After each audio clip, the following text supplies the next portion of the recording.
എണ്ണി എണ്ണി സ്തുതിക്കുവാൻ എണ്ണമില്ലാത്ത കൃപകളാൽ ഇന്നയോളം തൻ ഭുജത്താൽ നിന്നെ താങ്ങിയ നാമമേ ഇന്നയോളം തൻ ഭുജത്താൽ നിന്നെ താങ്ങിയ നാമമേ ഉന്നം വച്ച വൈരിയിൻ കണ്ണിൻ മുൻപിൽ പതരാതെ ഉന്നം വച്ച വൈരിയിൻ കണ്ണിൻ മുൻപിൽ പതരാതെ കൺമണി പോൽ കാക്കും കരങ്ങളിൽ നിന്നെ മൂടി മറച്ചില്ലേ കൺമണി പോൽ കാക്കും കരങ്ങളിൽ നിന്നെ മൂടി മറച്ചില്ലേ എണ്ണി എണ്ണി സ്തുതിക്കുവാൻ എണ്ണമില്ലാത്ത കൃപകളാൽ ഇന്നയോളം തൻ ഭുജത്താൽ നിന്നെ താങ്ങിയ നാമമേ ഇന്നയോളം തൻ ഭുജത്താൽ നിന്നെ താങ്ങിയ നാമമേ യോർദാൻ കലങ്ങി മറിയും ജീവിത ഭാരങ്ങൾ യോർദാൻ കലങ്ങി മറിയും ജീവിത ഭാരങ്ങൾ എലിയാവിൻ പുതപ്പിലൂടെ നിന്റെ വിശ്വാസ ശോധനയിൽ എലിയാവിൻ പുതപ്പിലൂടെ നിന്റെ വിശ്വാസ ശോധനയിൽ എണ്ണി എണ്ണി സ്തുതിക്കുവാൻ എണ്ണമില്ലാത്ത കൃപകളാൽ ഇന്നയോളം തൻ ഭുജത്താൽ നിന്നെ താങ്ങിയ നാമമേ ഇന്നയോളം തൻ ഭുജത്താൽ നിന്നെ താങ്ങിയ നാമമേ നിനക്കെതിരായി വരും ആയുധം ഫലിക്കയില്ല നിനക്കെതിരായി വരും ആയുധം ഫലിക്കയില്ല നിന്നെ ഉടയവൻ നിന്നവകാശം തന്റെ ദാസരിൽ നീതിയവൻ നിന്റെ ഉടയവൻ നിന്നവകാശം തന്റെ ദാസരിൽ നീതിയവൻ എണ്ണി എണ്ണി സ്തുതിക്കുവാൻ എണ്ണമില്ലാത്ത കൃപകളാൽ ഇന്നയോളം തൻ ഭുജത്താൽ നിന്നെ താങ്ങിയ നാമമേ ഇന്നയോളം തൻ ഭുജത്താൽ നിന്നെ താങ്ങിയ നാമമേ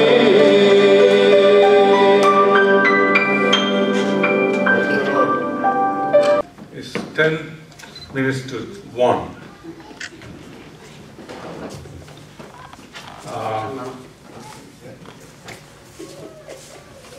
ഒരു മണിക്ക് 10 മിനിറ്റ് ഉണ്ട്.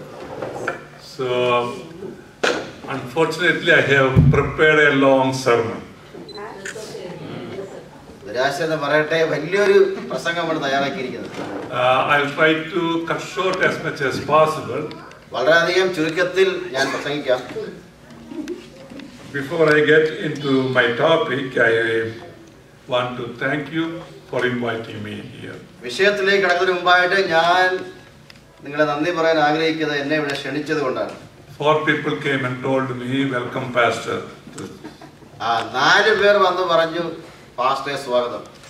Looks like I am still a pastor in absentia. ഞാൻ ഇവിടെ ഇല്ലെങ്കിലും ഒരു പാസ്റ്റർ ആയിട്ടാണ് എനിക്ക് തോന്നുന്നത്. That's okay. I am glad you called me that way. മറ്റുള്ളവർ അപ്രകാരം പറഞ്ഞില്ലായിരുന്നു എനിക്ക് ഖേദമില്ല. I appreciate your love and your prayers. നിങ്ങളുടെ സ്നേഹവും പ്രാർത്ഥനയും ഞാൻ അങ്ങേയറ്റം അഭിനന്ദിക്കുന്നു. Today I have selected a topic which is somewhat controversial. ഇന്ന് ഞാൻ നിങ്ങളോട് പ്രസംഗിക്കുവാൻ തക്കവണ്ണം എടുത്തിരിക്കുന്നതായ ഒരു വിഷയം കുറച്ച് പ്രശ്നമുള്ളതാണ്. Some of you may resent this at least from the beginning. ആദ്യമേ തന്നെ അതിനോട് നിങ്ങൾ ചിലപ്പോൾ എതിരഭിപ്രായം പ്രകടിപ്പിച്ചേക്കാം. Because I am going to speak to you about the cross of Christ. ഞാൻ കർത്താവ് യേശു ക്രിസ്തുവിന്റെ കുരിശിനെ കുറിച്ചാണ് പ്രസംഗിക്കുവാൻ പോകുന്നത്. If I say something in Latin, I want to know whether you will understand it or not. Latin സംസാരിക്കുമ്പോൾ നിങ്ങൾക്ക് മനസ്സിലായോ ഇല്ലയോ എന്ന് നിങ്ങൾ അറിയിച്ചാൽ ഞാൻ അതിനെക്കുറിച്ച് I am going to say a few words. ചില കാര്യങ്ങൾ പറയാൻ In ആഗ്രഹിക്കുന്നു. hoc signo vinces. ഈ പറഞ്ഞതായ വാക്ക് Anybody knows the meaning of that one? ഇതിന്റെ അർത്ഥം ആർക്കിന് അറിയാമോ? Maybe Rajan, in hoc signo vinces.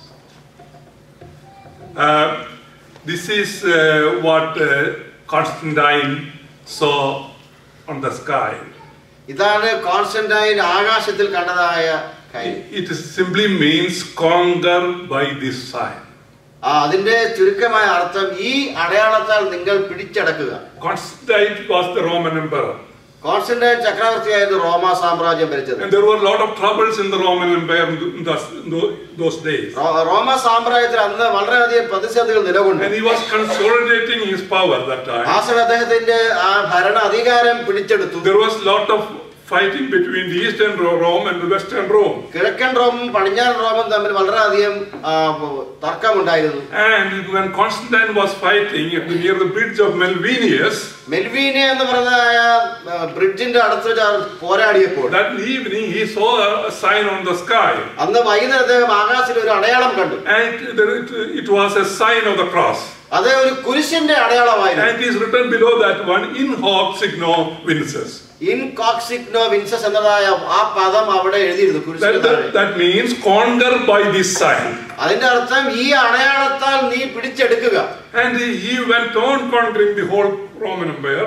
അദ്ദേഹം റോമാ സാമ്രാജ്യം മുഴുവനും കീഴടക്കി. And establishing the peace and the order in the country. സമാധാനവും ഐക്യവും അവിടെ കൊണ്ടുവന്നു. So I want you to spend some time with me today about the cross of Christ. കർത്താവ് യേശുവിന്റെ കുരിശിനെ കുറിച്ചുള്ളതായ വിഷയത്തിൽ നിങ്ങൾ ഓരോരുത്തരും എന്നോടൊപ്പം സഹകരിക്കണം. I know I was taught and brought up saying that cross is an idol. എന്നോട് പഠിപ്പിക്കുകയും പറഞ്ഞും ആവർത്തിച്ചും ഇരുന്നത് കുരിശ് ഒരു വിഗ്രഹം എന്നാണ്. Recently I was trying to help build a church in Tricur, and I gave some money and I told the building committee chairman to put a cross on the church, the steeple of the church. ഈയിടെ കഴിഞ്ഞ പ്രാവശ്യം ഞാൻ തൃശ്ശൂരിലായിരുന്നപ്പോൾ അവിടെ ഒരു പള്ളി പണിയാൻ തക്കവണ്ണം സാമ്പത്തിക സഹായം നൽകുകയും ആ പള്ളി പണിയുമ്പോൾ ഒരു കുരിശ് സ്ഥാപിക്കാൻ തക്കവണ്ണം ആ ചർച്ച് കമ്മിറ്റിയോട് പറയുകയും ചെയ്തു. Oh, they all started prying me apart. ഇത് കേട്ടപ്പോൾ അവരെ എന്നെ പിച്ചി ചെയ്തോർത്തൊക്കെയാണ് തുടങ്ങി. So I took my word back. He said, you do what you want, he said. ആ സമയത്ത് ഞാൻ എന്റെ ആഗ്രഹം പിൻവലിക്കുകയും നിങ്ങൾക്ക് ഇഷ്ടമുള്ളത് ചെയ്യാൻ തക്കവണ്ണം ഞാൻ അവിടെ പറയുകയും ചെയ്തു. And I have read many books on the cross of Christ. കർത്താവ് യേശുവിന്റെ കുരിശിനെ കുറിച്ച് അനേക പുസ്തകങ്ങൾ പലതും വായിച്ചു. I go to internet and do some research. ഇന്റർനെറ്റിൽ പോയി ചില പഠനങ്ങൾ നടത്തി. And many of the times the people have different opinion about the cross. ആ പഠനത്തിൽ മനസ്സിലാക്കുന്നത് അനേകർക്ക് അനേക അഭിപ്രായങ്ങളാണ് ഇതിനോടുണ്ടായിരുന്നത്. It was from the beginning it was so. അത് ആദ്യം മുതലേ അപ്രകാരമായിരുന്നു. Then why the cross has become the symbol of Christianity? എന്തുകൊണ്ട് കുരിശ് ക്രിസ്ത്യാനിയുടെ അടയാളമായി തീർന്നു? If you take the religions of the world, they all have symbols. ക്രിസ്തീയ ലോകത്ത് ഈ അടയാളം വളരെയധികം പ്രാധാന്യമുള്ള ഒന്നാണ്. The Christians have a cross. ക്രിസ്ത്യാനികൾക്ക് കുരിശുണ്ട്. The Muslims have what is called the crescent. മുസ്ലിങ്ങൾക്ക് ചന്ദ്രക്കലയുണ്ട്. And the Jewish have that Star of David. അതേപോലെ യഹൂദന്മാർക്ക് ദാവീദിന്റേതായ നക്ഷത്രമുണ്ട്. And the Hindus have the letter Om. അതേപോലെ ഹിന്ദുക്കൾക്ക് ഓം എന്നുള്ളതായ. And the Buddhists have the lotus flower. ആ ബുദ്ധന്മാർക്ക് താമരയുടേതായ ചിഹ്നം. So I have covered all the major religions of this world. അതുകൊണ്ട് ഇത് പറയുമ്പോൾ ഞാൻ ലോകത്തിലെ വിവിധ മതങ്ങളുടേതായ കാര്യങ്ങൾ ഞാൻ പഠിച്ചു. All the religions have the symbols. ഓരോ മതങ്ങൾക്കും ഓരോ അടയാളം ഉണ്ടായിരുന്നു. And Christians have the cross. ക്രിസ്ത്യാനികൾക്കും ഒരു അടയാളമുണ്ട്. And the cross has become the symbol of Christians. Not immediately it came like that. ആ ക്രിസ്ത്യാനിക്ക് ഈ കുരിശിന്റെ അടയാളം പെട്ടെന്ന് നുഴഞ്ഞു കയറി വന്നതല്ല. It has taken some time to. The symbol has to be evolved. ഈ ഒരു അടയാളം ആവിർഭവിക്കാൻ തക്കവണ്ണം കുറെ കാലമായി ഉള്ളതായ ഒരു പ്രവാഹത്തിൽ ഉണ്ടായതാണ്. The ancient Christian literature says that in those days the apostles were preaching, though they were preaching the gospel, the symbol was the symbol of a fish. പുരാതന ക്രിസ്ത്യാനികൾ പ്രസംഗിക്കുമ്പോൾ സുവിശേഷം പ്രസംഗിക്കുമ്പോൾ അന്നത്തെ അടയാളം ഒരു മീനിന്റേതായിരുന്നു. They spoke about cross, but they have symbol of the fish. അവിടെ കുരിശിന് പകരം ഒരു മീനിന്റേതായ അടയാളമായിരുന്നു. And some people wanted to have the bread as a symbol. ചില ആളുകൾ അപ്പം അല്ലെങ്കിൽ ബ്രെഡ് അതിന്റെ ചിഹ്നമായി എടുക്കാൻ ആഗ്രഹിച്ചു. They were arguing that Jesus Christ, the bread that came from heaven. അവർ തർക്കിച്ചത് കർത്താവ് യേശുക്രിസ്തു ജീവന്റെ അപ്പമായ സ്വർഗ്ഗത്തിൽ നിന്നും ഭൂമിയിൽ വന്നതായ ഒന്നാണെന്നാണ്. And there was some other group saying we must have the dove as the ജനസംഘം പറഞ്ഞു പ്രാവ് നമുക്ക് അടയാളമാക്കാം. Because Jesus Christ started his ministry after his baptism, and the Holy Ghost came upon him in the form of a dove. കാരണം കർത്താവ് യേശുക്രിസ്തുവിന്റെ സ്നാനത്തിന് ശേഷം പരിശുദ്ധാത്മാവ് രൂപേ ആ പ്രാവ് വന്നതിന്റേതായ ആ കാര്യം പരിഗണിച്ചുകൊണ്ട് പ്രാവ് എടുക്കാൻ തൊക്കെ തീരുമാനിച്ചു. Still other people thought no, we don't want the dove as the sign, we want the flame as the sign. ചിലർ പറഞ്ഞു പ്രാവ് വേണ്ട, ആ ജ്വാല തീജ്വാല എടുക്കണം. Because we are going to take this flame of the gospel to all the world. കാരണം ഈ തീജ്വാലയാകുന്നതായ വചനം ലോകത്തിലെമ്പാടും നമുക്ക് എടുക്കുവാൻ തൊക്കെ സാധിക്കും. A few people told there should be cross. എന്നാൽ ചിലർ പറഞ്ഞു കുരിശായിരിക്കണം നമ്മുടെ അടയാളം. And there was the argument went back and forth. അങ്ങനെ ഈ തർക്കം വളരെയധികം കാലം പിന്നിലും മുൻപിലുമായിട്ട് നിന്നു. In the course of time, people started studying the life of Jesus Christ, and they came to take a decision. They took a decision that cross should be the sign. ഇതിനുള്ളിൽ അവർ കർത്താവ് യേശുക്രിസ്തുവിന്റെ സുവിശേഷത്തെയും ജീവിതത്തെയും പഠിക്കുകയും കുരിശ് ഒരു അടയാളമായി എടുക്കുവാൻ തക്കവണ്ണം തീരുമാനിച്ചു. The social and political and religious organization have a symbol. എല്ലാ രാഷ്ട്രീയ മത സംഘടനകൾക്കും ഒരു അടയാളമുണ്ട്. And if you take the communists, they have the sickle and the hammer sign. കമ്മ്യൂണിസ്റ്റുകാരെ നോക്കുമ്പോൾ അരിവാളും ചുറ്റിയും ഉള്ളതായ അടയാളം. And if you take the Congress party, they have that bullocks and the plow. കോൺഗ്രസിന് കാളയും കലപ്പയുമായിരുന്നു. And if you take in America, the Republicans have the elephants and the Democrats have the donkeys. അമേരിക്കയിൽ നാം കാണുമ്പോൾ റിപ്പബ്ലിക്കന്മാർക്ക് ആനയും ഡെമോക്രാറ്റ്സിന് കഴുതയുമാണ്. So having a symbol to a social organization is not a new thing. അതുകൊണ്ട് ഒരു സാമൂഹിക സംഘടനയ്ക്ക് ഒരു അടയാളമുള്ളത് ഒരു പുതിയ കാര്യമല്ല. And my question is why these Christians chose that cross as a symbol. അതുകൊണ്ട് എന്റെ ചോദ്യം ക്രിസ്ത്യാനികൾ എന്തുകൊണ്ട് കുരിശിനെ അടയാളമായി എടുത്തു? You know, in the early church, പുരാതന കാലത്ത് when Paul and Peter and John were preaching so vehemently, പത്രോസും യോഹന്നാനും പൗലോസും വളരെ തീക്ഷ്ണതയോടെ പ്രസംഗിക്കുമ്പോൾ they spoke about the cross, but they put more emphasis on the resurrection of Jesus Christ. അവർ കുരിശിനെ കുറിച്ച് പ്രസംഗിച്ചത് കൂടുതലായി കർത്താവ് യേശുക്രിസ്തുവിന്റേതായ മുഖ്യത്തെ കുറിച്ച് പ്രസംഗിച്ചത്.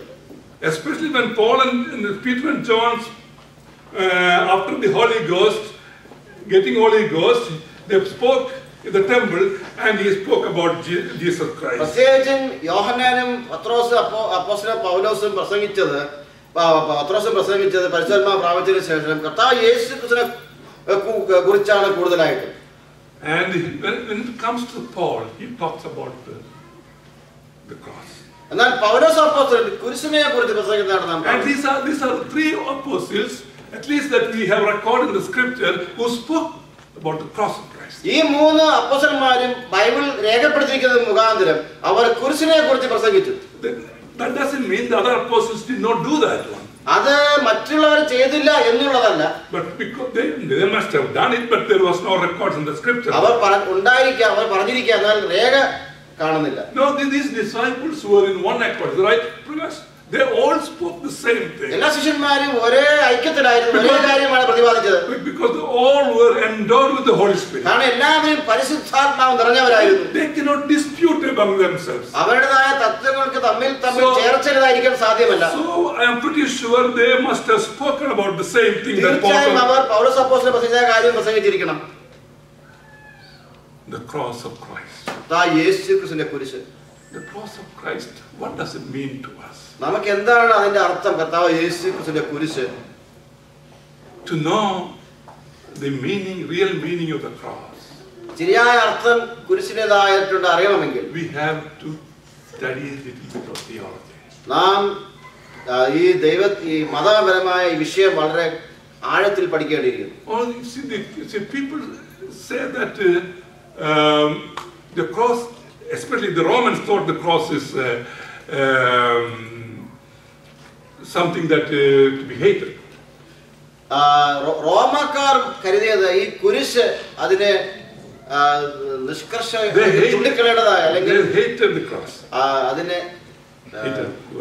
വെറുക്കേണ്ടതായ ഒന്നാണെന്നാണ്. And therefore, what they did, all the heinous criminals were crucified on the cross. അതുകൊണ്ട് എന്താണെന്ന് അറിയാമോ, ഏറ്റവും ഹീനകൃത്യം ചെയ്തതായ ക്രിമിനൽസിനെല്ലാം കുരിശിലാണ് തറച്ചത്. And that's the reason why Romans crucified Jesus Christ on the cross. അതുകൊണ്ടാണ് റോമാക്കാർ കർത്താവ് യേശു ക്രിസ്തുവിനെ ക്രൂസിൽ തറയ്ക്കുവാൻ തക്കോടെ ഇടയായത്. They didn't like the cross. അവർക്ക് കുരിശിനെ ഇഷ്ടമായിരുന്നില്ല. And the Jews did not like the cross. യഹൂദന്മാർക്കും കുരിശ് ഇഷ്ടമായിരുന്നില്ല. Because Jews were told the one who hangs on the tree is a cursed person. കാരണം കുരിശിൽ തൂക്കുന്നവൻ ശപിക്കപ്പെട്ടവനെന്നാണ് യഹൂദന്മാരുടെ ഇടയിൽ പറഞ്ഞിരുന്നത്. Now come to Jesus Christ. ഇപ്പോൾ കർത്താവ് യേശുവിലേക്ക് മടങ്ങി വരാം. Do you think that Jesus Christ was cursed? നിങ്ങൾക്ക് തോന്നുന്നുണ്ടോ കർത്താവ് യേശു ക്രിസ്തു ശാപിതനാണെന്ന്? But the scripture says one who hangs on the cross on the tree is cursed. ദൈവത്തിന്റെ വചനം പറയുന്നത് കുരിശിൽ തൂങ്ങിയവൻ ശപിക്കപ്പെട്ടവനാണ്. He became a curse for us. നമുക്ക് വേണ്ടി ഒരു ശാപമായി തീർന്നു. When you read in the book of Galatians, he became a curse for us. He took our curse. നമ്മുടെ ശാപം കർത്താവ് യേശു ക്രിസ്തു എടുത്തു. That's how he became a curse. അങ്ങനെയാണ് അവൻ ശാപമായി തീർന്നത്. That's how he became. So the cross was in the plan of salvation right from the beginning of the man. കുരിശ് എന്ന് പറയുന്ന കാര്യം രക്ഷാപദ്ധതിയിൽ ആദ്യം മുതലേ മനുഷ്യന് വേണ്ടി ദൈവം ഉണ്ടാക്കിയിട്ടുണ്ട്. Many people think that cross was not mentioned in the Old Testament. അനേകർ ചിന്തിക്കുന്നത് പഴയ നിയമത്തിൽ കുരിശിനെ കുറിച്ച് എടുത്തു പറഞ്ഞിട്ടില്ല. Cross is mentioned in the Bible, Deuteronomy 21 chapter 23rd verse, I think. Anybody who hangs on the tree is a curse. ആവർത്തനത്തിൽ പറയുന്നത് മരത്തിൽ തൂങ്ങുന്നവൻ ശപിക്കപ്പെട്ടവനെന്നാണ് അവിടെ എഴുതിയിരിക്കുന്നത്. And Jesus died on the cross. അങ്ങനെ കർത്താവ് യേശു ക്രിസ്തു hanging on the tree. ആ മരത്തിൽ കർത്താവ് യേശു തൂങ്ങി. He took our curse. അവൻ നമ്മുടെ ശാപത്തെ എടുത്തു. And became our curse. നമ്മുടെ ശാപമായി തീർന്നു. And he cannot be cursed. നമുക്ക് ഒരിക്കലും അപ്രകാരം അവനെ ശപിക്കാൻ സാധ്യമല്ല. Can you say that Son of God is a cursed person? നമുക്ക് എപ്പോഴെങ്കിലും പറയാൻ സാധിക്കും കർത്താവ് യേശു ക്രിസ്തു ഒരു ശപിക്കപ്പെട്ടവനാണെന്ന്? We cannot say that. നമുക്ക് ഒരിക്കലും പറയാൻ സാധ്യമല്ല. He took the curse on himself so that our curse may be removed. നമ്മുടെ ശാപം എടുക്കാൻ തക്കോണം അവൻ നമ്മുടെ ശാപം എടുത്തു. That's why he hung on the cross. അതുകൊണ്ടാണ് കർത്താവ് യേശു ക്രിസ്തു. Oh, you might ask, a cross is an instrument of what is a conducting or instrument of killing people. നാം പറഞ്ഞേക്കാം കുരിശ് മനുഷ്യരെ കൊല്ലുന്ന ഒരു ഉപകരണമാണ്. There's nothing special in that. അതിന് പ്രത്യേകതയൊന്നുമില്ല. So people say cross, we don't make it a cross. അതുകൊണ്ട് അനേക ചില ജനം പറഞ്ഞേക്കാം കുരിശ് ഉണ്ടാക്കേണ്ടത് ആവശ്യമില്ല. But cross is there in the plan of salvation. എന്നാൽ തീർച്ചയായും കുരിശ് രക്ഷാപദ്ധതിയിൽ ഉൾപ്പെടുന്ന ഒരു കാര്യമാണ്. Have you ever imagined why did Jesus Christ did not die in any other form? എന്തുകൊണ്ട് നിങ്ങൾ എപ്പോഴെങ്കിലും ചിന്തിച്ചിട്ട് കർത്താവ് യേശു ക്രിസ്തു മറ്റൊരു രൂപത്തിൽ മരിച്ചിട്ടില്ല? എന്തുകൊണ്ട് മരിച്ചില്ല? The Romans could have killed him. റോമാക്കാർക്ക് അവനെ കൊല്ലാമായിരുന്നു. Jews could have stoned him.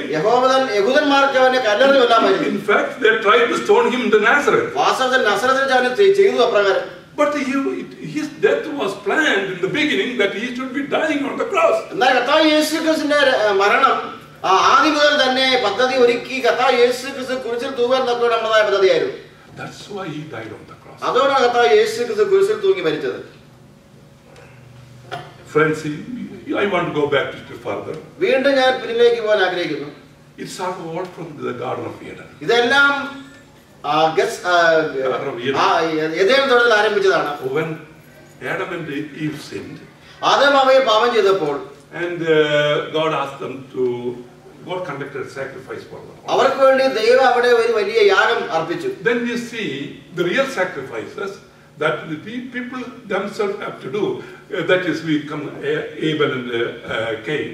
ആബേലും കായിനും അവർ തങ്ങൾക്ക് വേണ്ടിയുള്ളതായ യാഗം കഴിക്കാൻ തക്കണം നാം കാണുന്നു. And you know the story. Cain's sacrifice was not accepted because there was no blood in that one, and Abel's sacrifice was accepted because there was blood in that. കായിന്റെ ഏബലിന്റെ കഥ അറിയാം. കായിൻ ശരിയായ യാഗം കഴിച്ചില്ല, അതുകൊണ്ട് യാഗമായി തീർന്നില്ല. എന്നാൽ ആബേലിന്റെ യാഗം രക്തമുള്ളതിനാൽ യാഗമായി തീർന്നു. But Satan walked through Cain and he killed his brother. പിശാചി കായിനിൽ കൂടി പ്രവർത്തിച്ച് തന്റെ സഹോദരനെ കൊന്നു. But it was not the plan of God. അത് ദൈവത്തിന്റെ പദ്ധതിയായിരുന്നില്ല. But he raised another son for Adam.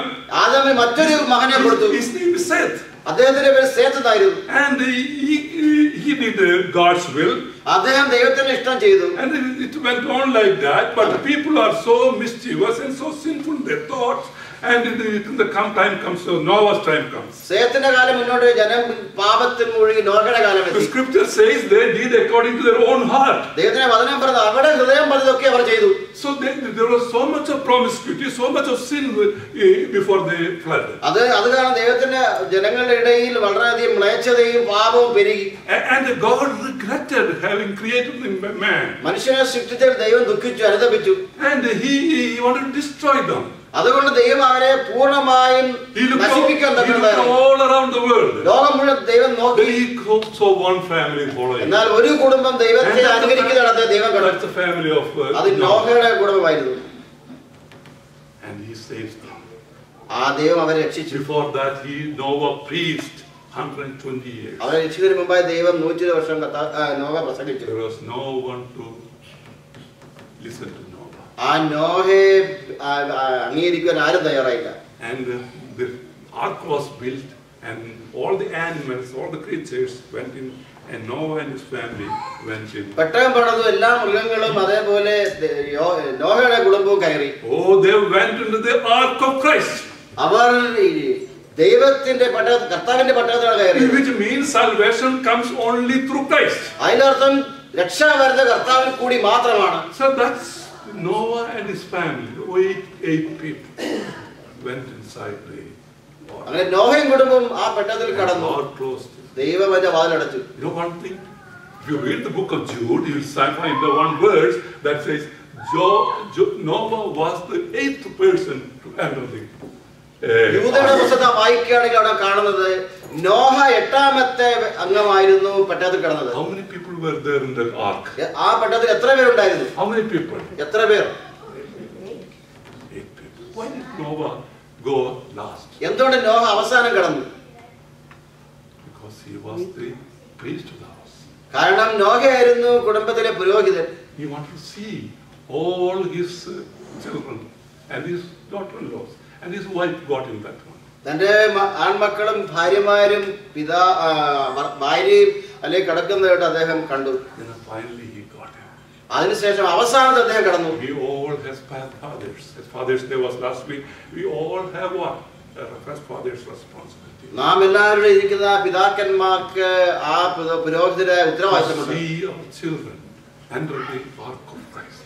നമ്മുടെ മക്കൾ ആ ദൈവത്തിന്റെ പെട്ടകത്തിൽ കടക്കുന്നത് നമ്മുടെ ഉത്തരവാദിത്തമാണ്. Oh, from Noah, you see that. Next we see Abraham. അതിനുശേഷം നാം എബ്രഹാമിന്റെ ജീവിതത്തെ കാണുന്നു. No, the people went back to their sins. വീണ്ടും അവർ പാപത്തിലേക്ക് മുഴുകി. Out of the 3 sons of Noah, only one son that was willing to do God's will. ആ 3 ആൺമക്കളിൽ ഒരു മകൻ മാത്രമാണ് ദൈവത്തിന്റെ ആഗ്രഹം പ്രവർത്തിക്കാൻ തയ്യാറായത്. 2 of them went their own way. 2 പേർ അവരുടെ വഴിക്ക് പോയി. And they became cursed. അവർ അങ്ങനെ ശപിക്കപ്പെട്ടു. And God selects Abraham from his last son. ആ അവസാന പുത്രനുണ്ടായ എബ്രഹാമിനെയാണ് ദൈവം സ്വീകരിക്കുന്നത്. The world was so crooked. ലോകം മുഴുവനും പാപമായി തീർന്നു. God wanted to have association with the people. ദൈവത്തിന് മനുഷ്യരുമായി സമ്പർക്കം പുലർത്താൻ ദൈവം ആഗ്രഹിച്ചു. There was none good in those days. ആ കാലഘട്ടത്തിൽ ആരും നല്ലവരായിരുന്നില്ല. There was a person by name Abraham. എന്നാൽ അബ്രഹാം എന്ന പേരുള്ളതായ ഒരു വ്യക്തി ഉണ്ടായിരുന്നു. Abraham was selected. അങ്ങനെ ഏബ്രഹാം ദൈവം തിരഞ്ഞെടുത്തു. He called Abraham and told that he would make him a great nation. ദൈവം ഏബ്രഹാമിനോട് പറഞ്ഞു, ഞാൻ നിന്നെ വലിയൊരു രാഷ്ട്രമായി വളർത്തും. And there was doubt in Abraham's mind. You know why that he was doubting? Abraham സംശയമുണ്ടായി. എന്തുകൊണ്ട് എബ്രഹാം സംശയിച്ചെന്ന് അറിയാമോ? He was not having a children. ആ സമയത്ത് എബ്രഹാമിന് If you കുഞ്ഞുങ്ങളില്ല. don't have the children, how will they be? കുഞ്ഞുങ്ങളില്ല, എങ്ങനെ വലിയൊരു ജനമായി തീരും? And God promised him a son. അങ്ങനെ ദൈവം അദ്ദേഹത്തിന് ഒരു മകനെ വാഗ്ദത്തം ചെയ്തു. That son is Isaac. ആ മകനാണ് Isaac. Oh, this son came at the age of 100 years old. Abraham was 100 years old. 100 വയസ്സായപ്പോഴാണ് ഇസാക്കിനെ ലഭിച്ചത്. Oh, God said it is not man's way. It is not man's way. My ways are not like man's way. ദൈവം പറഞ്ഞു, മനുഷ്യന്റെ വഴി പോലെ അല്ല എന്റെ വഴി. എന്റെ വഴി പ്രത്യേകമായ വഴിയാണ്. Ancient Abraham had a son. അങ്ങനെ ആ പുരാതന എബ്രഹാമിന് മകനുണ്ടായി. At the age of 100. 100 വയസ്സായപ്പോൾ. And Sarah was 90. സാറയ്ക്ക് 90 വയസ്സായിരുന്നു. And it was God's plan that they should have a child at their old age. അവരുടേതായ പ്രായാധിക്യത്തിൽ അവർക്ക് മകൻ ഉണ്ടാകണം ദൈവത്തിന്റെ പദ്ധതിയായിരുന്നു. God opened the womb of Sarah to give a son according to promise. ദൈവത്തിന്റെ വാഗ്ദത്തപ്രകാരം സാറയുടെ ഗർഭപാത്രം തുറക്കുവാൻ തക്കവണ്ണം ദൈവം പ്രവർത്തിച്ചു. You know, Abraham was so great that he waited 20 years. Abraham അതിനുവേണ്ടി 20 വർഷം കാത്തിരിക്കേണ്ടി വന്നു. In between he did something wrong, but you all know the story. ഇതിനുള്ളിൽ അദ്ദേഹം ചില തെറ്റുകൾ ചെയ്തു. ആ കഥ All the wrongs will always lead to wrong. Wrongs will always lead to wrong. എപ്പോഴും തെറ്റായ വഴികൾ തെറ്റിലേക്ക് നയിക്കപ്പെടുന്നു. And still we are facing the consequences of that. അതിന്റേതായ പരിണിത ഫലം നാം ഇപ്പോൾ അനുഭവിച്ചുകൊണ്ടിരിക്കുകയാണ്. Friends, the promised son came. സുഹൃത്തുക്കളെ, ആ വാഗ്ദത്ത പുത്രൻ വന്നു. When he was 13 years old. 13 വയസ്സായപ്പോൾ. 13 is a prime age. ഏറ്റവും വളരെ മുഹൂർത്തമായ സമയമാണ്. 13 means children jump up and down because they are teen. 13 കൗമാര പ്രായത്തിൽ കുട്ടികൾ ചാടി മറിയുന്നു. 13. That means that they have some kind of license to stand up to the parents and tell teachers to tell. കാരണം കൗമാര പ്രായത്തിൽ അവർക്ക് ഒരുതരം ലൈസൻസ് കിട്ടി മാതാപിതാക്കളോട് ചോദ്യം ചെയ്യാൻ തക്കവണ്ണം അവർ അവകാശപ്പെടുന്നു. Oh, Isaac was 30. ഐസക്ക് 13 വയസ്സൊക്കെ. Then God calls Abraham his father. എന്നിട്ട് എബ്രഹാമിനെ ദൈവം വിളിച്ചു. Abraham, you take your only begotten son and go to Mount Moriah and sacrifice. നിനക്ക് കിട്ടിയതായ ഓമനപുത്രനെ മൗണ്ട് മോറായിലേക്ക് എനിക്ക് വേണ്ടി യാഗം കഴിക്കുക. How will you feel as a father? How will you feel? ഒരു പിതാവായിരിക്കും എപ്രകാരം അതിനെ കാണും. But scripture says Abraham not staggered in his faith. എബ്രഹാമിനെ കുറിച്ച് വചനം പറയുന്നത് തന്റെ വിശ്വാസത്തിൽ പിഴച്ചു പോയില്ല. So he went, took the firewood, some servants, took the son and took some fire and he goes. അങ്ങനെ വിറകും തീയും ഒരു ഭാര്യക്കാരനുമായി മകനെയുമായി മോറിയാമലേക്ക് പോയി. It is 50 miles. He was living in Beersheba, and the distance between Beersheba and Mount Moriah is 50 miles. ബർഷേബയിൽ നിന്നും മോറിയാമയിലേക്ക് 50 mile ഉണ്ടായിരുന്നു. We do not know how much time Abraham took to reach that. അവിടെ എത്തിച്ചേരാൻ എത്ര സമയം എടുത്തു നമുക്കറിയില്ല. But he did. എന്നാൽ അവൻ ചെയ്തു. At the bottom of the mountain. മലയുടെ ചരിവിൽ എത്തിയപ്പോൾ He asked the servants to stand there. ആ ബാല്യക്കാരനോട് പറഞ്ഞു, നീ പിന്നിലേക്ക് നിൽക്കുക. I know you know all this story, but I want to bring to a point. That's what I'm doing this story now. ഈ കഥയിൽ നിങ്ങൾക്കറിയാം, ഞാൻ ഒരു കാര്യം വ്യക്തമാക്കാനുമാണ് ഞാൻ പറയുന്നത്. Then while he was climbing up, son and father were climbing up the top of the Mount Moriah. മോറിയമലയിലേക്ക് മുകളിലേക്ക് കയറുമ്പോൾ മകനും പുത്രനും. And this obedient son asked, Father, we have fire, we have firewood, and where is the animal to sacrifice? പുത്രൻ ചോദിച്ചു, പിതാവേ, നമുക്ക് ആടും തീയും വിറകുമുണ്ട്, എന്നാൽ യാഗമൃഗം എവിടെ? Then the faithful father said, ആ സമയത്ത് the faithful father വിശ്വസ്തനായ പിതാവ് പറഞ്ഞത്, the Lord will provide. ദൈവം കരുതിക്കൊള്ളും. Jehovah Jireh. യഹോവ തീർച്ചയായും കരുതും. Jehovah Jireh in Aramaic means God will provide. ദൈവം നൽകും എന്നാണ് അറബിക് അല്ലെങ്കിൽ അരാമിക് ഭാഷയിൽ പറയുന്നത്. And the altar was made. യാഗപീഠം തയ്യാറാക്കപ്പെട്ടു. Firewood was kept. വിറകെല്ലാം നിരത്തി. And Abraham tied the legs of son Isaac ഐസക്കിന്റെ കൈയും കാലും കെട്ടി and put him on the pyre of firewood. അതിനുശേഷം ഈ യാഗപീഠത്തിന്മേൽ വെച്ചു. And he was about to raise his sword against the jugular of Isaac. ഐസക്കിന്റെ ശരീരത്തിലേക്ക് ആ കഠാര കുത്തുവാൻ തക്കണം ശ്രമിച്ചു. And God said, Abraham, don't harm the child. ഉടനെ അബ്രഹാമിനെ വിളിച്ച് ദൈവം പറഞ്ഞത്, നീ നിന്റെ കുഞ്ഞിനെ ഉപദ്രവിക്കരുത്. He was just testing the faith of Abraham. എബ്രഹാമിന്റെ വിശ്വാസത്തെ ദൈവം പരിശോധിക്കുകയായിരുന്നു. Abraham knew that if he can open the womb of a 90-year-old woman, and if he can give a son to a 100-year-old man, he can bring him up. 90 വയസ്സുകാരുടെ ഗർഭപാത്രം തുറക്കുവാനും 100 വയസ്സുള്ള പിതാവിന് അപ്രകാരം പ്രവർത്തിക്കാൻ മകനെ ലഭിക്കുമെങ്കിൽ, That was the faith. അതായിരുന്നു വിശ്വാസം. Scripture says Abraham staggered not in his faith. ദൈവത്തിന്റെ വചനം പറയുന്നത് എബ്രഹാം തന്റെ വിശ്വാസത്തിൽ ഒരിക്കലും പിഴച്ചു പോയില്ല. And Abraham said, the Lord will provide. Abraham പറഞ്ഞു, ദൈവം നൽകും. God has provided us something. അങ്ങനെ ദൈവം നമുക്കെല്ലാം നൽകിയിരിക്കുകയാണ്. When you read the book of Isaiah, നാം യെശയ്യാവിന്റെ പുസ്തകം വായിക്കുമ്പോൾ, a son is given unto me. ഒരു മകൻ എനിക്ക് നൽകപ്പെട്ടു. Unto us a son is given. നമുക്ക് വേണ്ടി ഒരു മകനെ The ലഭിച്ചിരിക്കുന്നു. Lord has provided a son for us. നമുക്ക് വേണ്ടി ദൈവം ഒരു മകനെ To നൽകിയിരിക്കുന്നു. die for us. നമുക്ക് വേണ്ടി മരിക്കുവാൻ, To get us out of the curse of the law. ഈ പാപത്തിന്റെ ശാപത്തിൽ നിന്ന് പുറത്തു വരുവാൻ, To give us eternal life. നിത്യരക്ഷ നൽകുവാൻ തക്കവണ്ണം. Friends, I am going to stop. I have a long sermon today. വളരെ പ്രസംഗം ഉണ്ടാകും, ഞാൻ ഇവിടെ But അവസാനിപ്പിക്കുകയാണ്. if I go into details of these things, what I prepare. ഞാൻ തയ്യാറാക്കിയതായ ആ ഏറ്റവും വലിയ കാര്യങ്ങളിലേക്ക് പോകുമ്പോൾ So I want to tell you one thing. ഒരു കാര്യം പറയാൻ ആഗ്രഹിക്കുന്നു. The death of the Jesus Christ on the cross of Calvary. കർത്താവ് യേശു ക്രിസ്തുവിന്റെ കാൽവറിയിലെ മരണം, It was planned for അത് നമുക്ക് വേണ്ടി മുൻപ് തയ്യാറാക്കപ്പെട്ടതാണ്. early enough. വളരെ മുൻപ്, During the time of Moses. മോശയുടെ കാലം മുതൽ, Or Moses was given this message by God.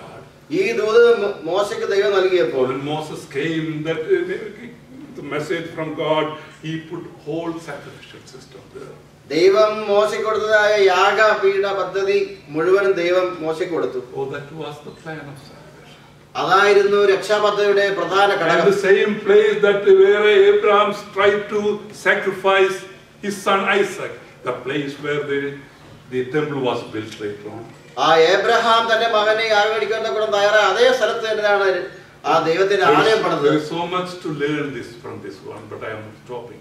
വളരെയധികം കാര്യങ്ങൾ പഠിക്കാനുണ്ട്, ഞാൻ ഇവിടെ നിർത്തുകയാണ്. And the Mosaic law asked the people to bring the animals and sacrifice. മോശയിക ന്യായപ്രമാണത്തിൽ ജനങ്ങളോട് മൃഗങ്ങളെയും യാഗ അർപ്പിത മൃഗങ്ങളെയും കൊണ്ടുവരാൻ പറഞ്ഞിട്ടുണ്ട്. When Solomon dedicated the temple, he killed 20,000 oxen and 120,000 sheep. ശലോമോൻ രാജാവ് വലിയ ആലയം സമർപ്പിക്കുമ്പോൾ 20,000 കാളകളെയും 120,000 sheep. 120,000 ആടുകളെയുമാണ് അവിടെ യാഗം ചെയ്തത്. The blood was flowing like a river into the Kidron Valley. ആ ഹിദ്രോൻ വാലിയിലേക്ക് അല്ലെങ്കിൽ താഴ്വാരയിലേക്ക് രക്തം നദി പോലെ ഒഴുകുകയായിരുന്നു. Oh, the plan of salvation is full of blood, my dear friends. പ്രിയ സുഹൃത്തുക്കളെ, രക്ഷാപദ്ധതി മുഴുവൻ രക്തമാണ്. The sacrifice should go on. യാഗം മുന്നോട്ട് പോയിക്കൊണ്ടിരിക്കുന്നു. And when the temple was destroyed by the Babylonians, we see the Ezra and Nehemiah and Zerubbabel rebuild the temple. Babylon അവർ ആ പള്ളി അല്ലെങ്കിൽ ആ യെരുശലേം പള്ളി പൂർണ്ണമായി നശിപ്പിച്ചപ്പോൾ അതിനുശേഷം നെഹമ്യാ, ജെരുബ്ബാബേൽ ഇവരെല്ലാം അത് വീണ്ടും പടുത്തുയർത്താണ്. അത് വീണ്ടും പടുത്തു. You know why?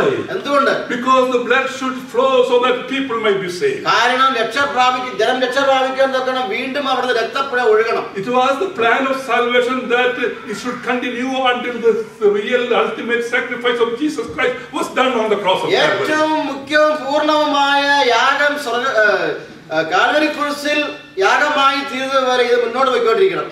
So this temple was again destroyed by Assyrians. വീണ്ടും ഈ ആലയം അസറിയന്മാരെ നശിപ്പിച്ചു. Then you see that Herod, King Herod built the temple. വീണ്ടും ഹെരോദ രാജാവ് അത് പണിഞ്ഞാടുന്നു. So that the blood should flow. കാരണം ഈ യാഗ പ്രവർത്തനം മുന്നോട്ട് പോയിക്കൊണ്ടിരിക്കുന്നു. Humans should be saved. മനുഷ്യരെ രക്ഷിക്കുവാൻ തക്കവണ്ണം. There was no salvation without shedding of the blood. രക്തപ്പുഴയില്ലാതെ ഒരു രക്ഷാമാർഗമില്ല. So this blood should keep on flowing. അതുകൊണ്ട് ഈ രക്തം ഒഴുകിക്കൊണ്ടേയിരിക്കണം. Until the Son that was given to us is sacrificed on the cross. നമുക്ക് വേണ്ടി നൽകപ്പെട്ടതായ ആ ഏകപുത്രൻ കുരിശിൽ ബലിയാടാകുന്നത് വരെ. So let me ask you one question. അതുകൊണ്ട് ഒരു ചോദ്യം നിങ്ങളോട് ചോദിക്കട്ടെ. Is cross still an idol? കുരിശ് ഒരു അടയാളം മാത്രമാണോ അല്ലെങ്കിൽ ഒരു വിഗ്രഹമാണോ? It is not. അതല്ല ഒരിക്കലും.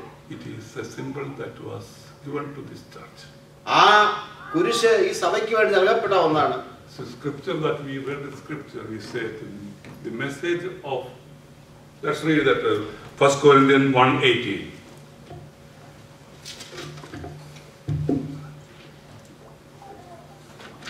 ക്രൂസിന്റെ വചനം നശിച്ചു പോകുന്നവർക്ക് ദോഷത്വവും രക്ഷിക്കപ്പെടുന്ന നമുക്ക് ദൈവശക്തിയുമാകുന്നു. Oh, it is foolishness for those who are perishing. നശിച്ചു പോകുന്നവർക്ക് ഒരു ദോഷത്വം. Are we perishing? നാം നശിച്ചു പോവുകയാണ്. Or are we being saved? അല്ലെങ്കിൽ നാം For രക്ഷിക്കപ്പെടുന്നവർ. us being saved, it is what? It is what? It is രക്ഷിക്കപ്പെടുന്നവർക്കോ the power of God. ദൈവത്തിന്റെ ശക്തി. So message of cross. അത് കുരിശിൻ്റെതായ ഒരു ദൂതാണ്. Friends, many times philosophers and theologians, they argue back and forth. പല സമയത്തും വലിയ തത്വചിന്തകന്മാരും അതേപോലെ മതപണ്ഡിതന്മാരും തർക്കിക്കാറുണ്ട്. Apostle Paul says, I have nothing to glory except the glory of the cross. അപ്പോസ്തലൻ പൗലോസ് പറഞ്ഞു, എനിക്ക് ഒന്നിലും അഭിമാനിക്കാനില്ല, എന്നാൽ ദൈവത്തിന്റെ കർത്താവ് യേശുവിന്റെ കുരിശിൽ മാത്രമാണ് എനിക്ക് മഹത്വമുള്ളത്. I don't want you to be in the group of the people who are perishing. നശിച്ചു പോകുന്നതായ കൂട്ടത്തിൽ ആകുവാൻ ഞാൻ നിങ്ങളെ ആഗ്രഹിക്കുന്നില്ല. I want you to be the people who have the power of God.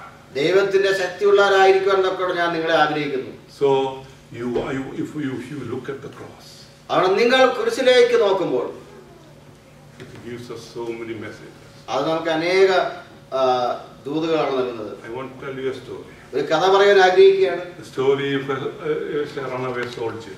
ഓടിപ്പോയ ഒരു പടയാളിയുടെ കഥ. This is a real story during the First World War. അത് ഒന്നാം ലോക മഹായുദ്ധത്തിൽ നടന്നതായ ഒരു കഥയാണ്.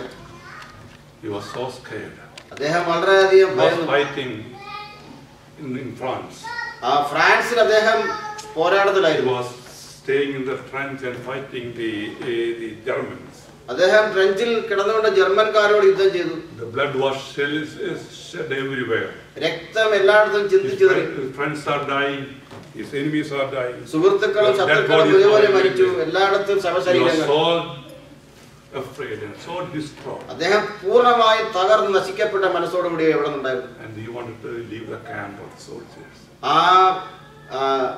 Camp of the soldiers.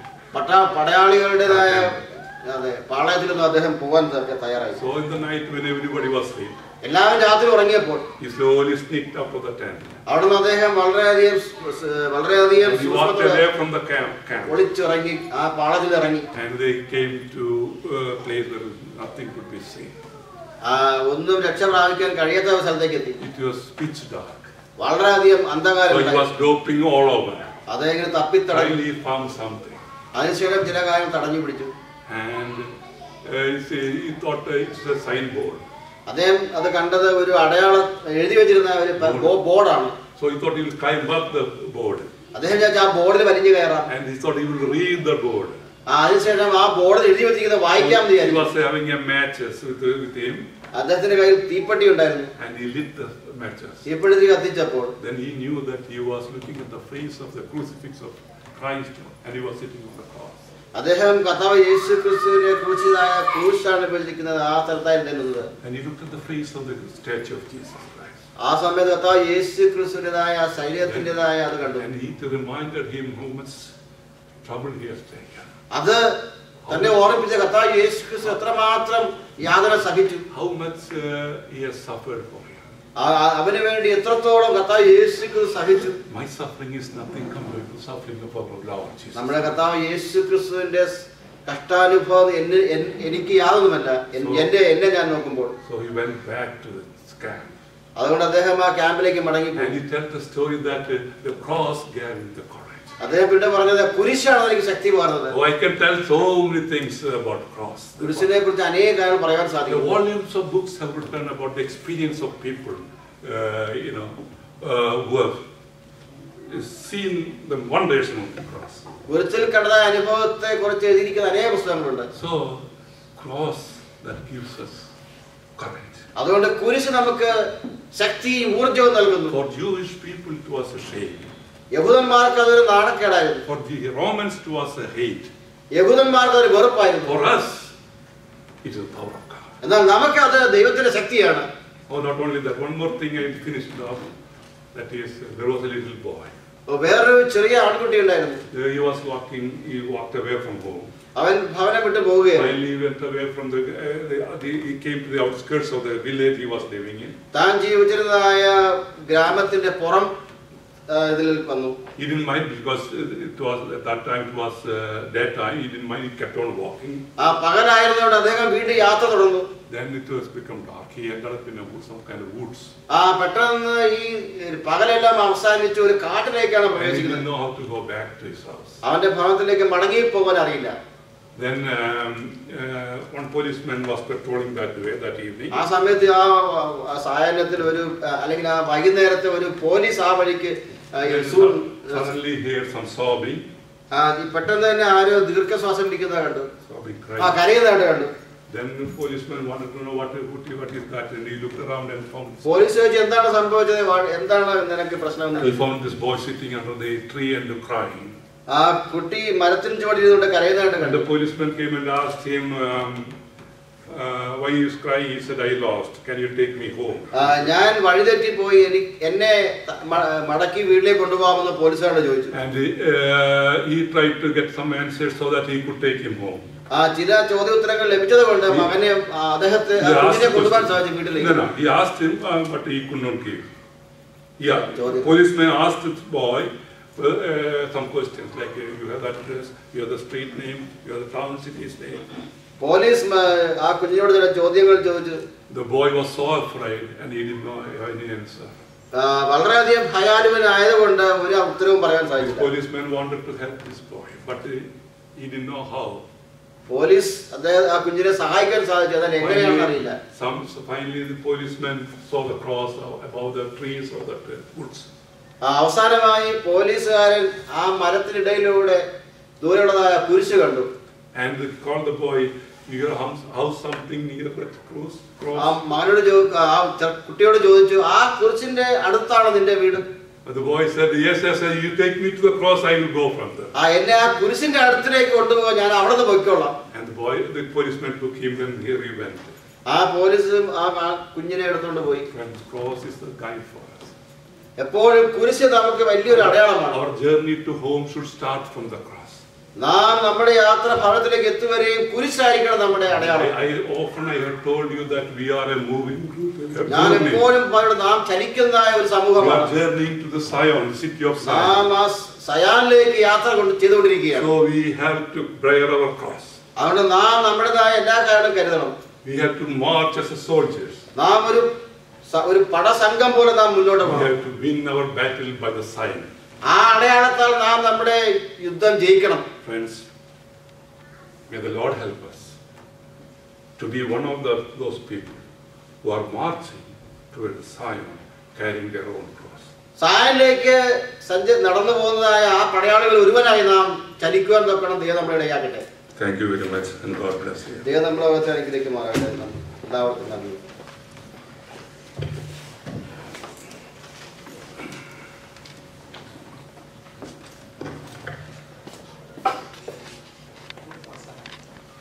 ഈ വിശുദ്ധ ആരാധന അവസരമായി നമുക്ക് എല്ലാവർക്കും എഴുന്നേറ്റ് 247 പാട്ട്.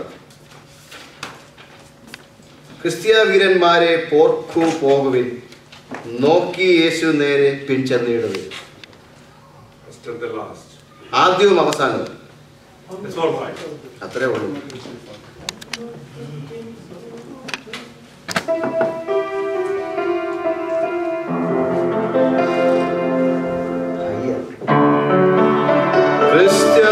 ക്രിസ്ത്യവീരന്മാരെ ഓർക്കു പോകുവേൻ, നോക്കി യേശു നേരെ പിൻചെന്നിടുവേൻ. സേനാനായകൻ താൻ വൈരിപയോടെ പോരിനു പോകും നാൻ തൻ കൊടിയോടെ. ക്രിസ്ത്യവീരന്മാരെ ഓർക്കു പോകുവേൻ, നോക്കി യേശു നേരെ പിൻചെന്നിടുവേൻ. യേശു നാമത്തിങ്കൽ ഓടും പേകണം, ക്രിസ്ത്യവീരന്മാരാൽ പിൻജയം ഗുണം. സ്തോത്രം കേൾക്കും നേരം ഞെട്ടും പാതാളം, സോദരരെല്ലാരും ആർപ്പിൻ കാണണം. ക്രിസ്ത്യവീരന്മാരെ പോർക്കു പോകുവേൻ, നോക്കി യേശു നേരെ പിൻചെന്നിടുവേൻ. ഭാഗ്യയോഗത്തോട് നിങ്ങൾ കൂടുവേൻ, ഘോഷശബ്ദത്തോടു ആർത്തു പാടുവേൻ. മാനം സ്തോത്രം എന്നും യേശുരാജന്, ദൂതർ മർത്യവൃന്ദം പാടട്ടെന്നുമേ. ക്രിസ്ത്യവീരന്മാരെ പോർക്കു പോകുവേൻ, നോക്കി യേശു നേരെ പിൻചെന്നിടുവേൻ.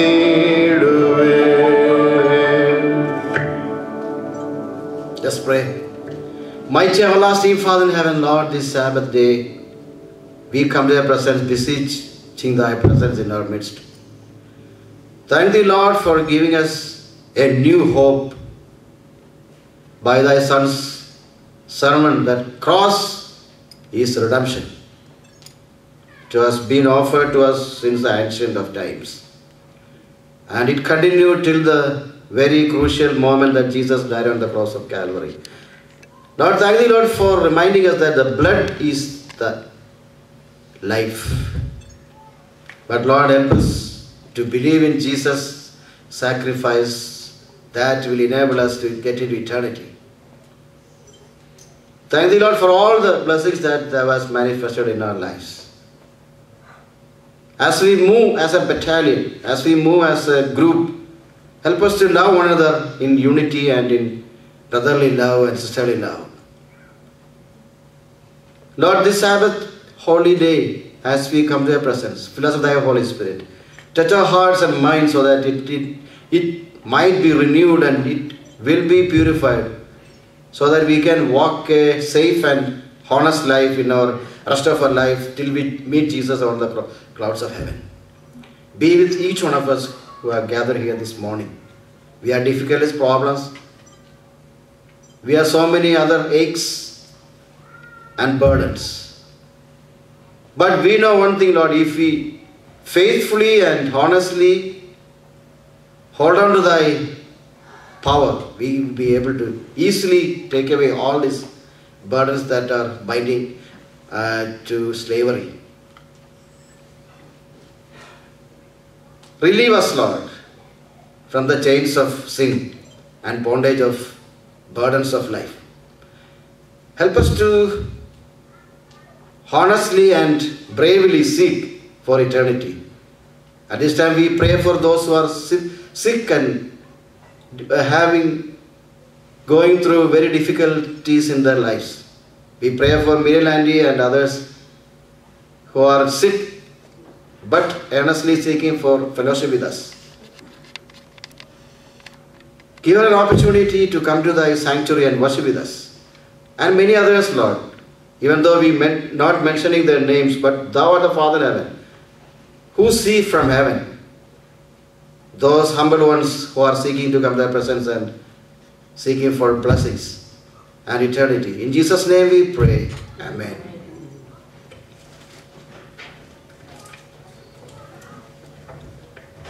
Now the God of patience and consolation grant you to be like-minded one toward another, according to Jesus Christ, that ye may with one mind and one mouth glorify God, even the Father of our Lord Jesus Christ. Amen. Amen.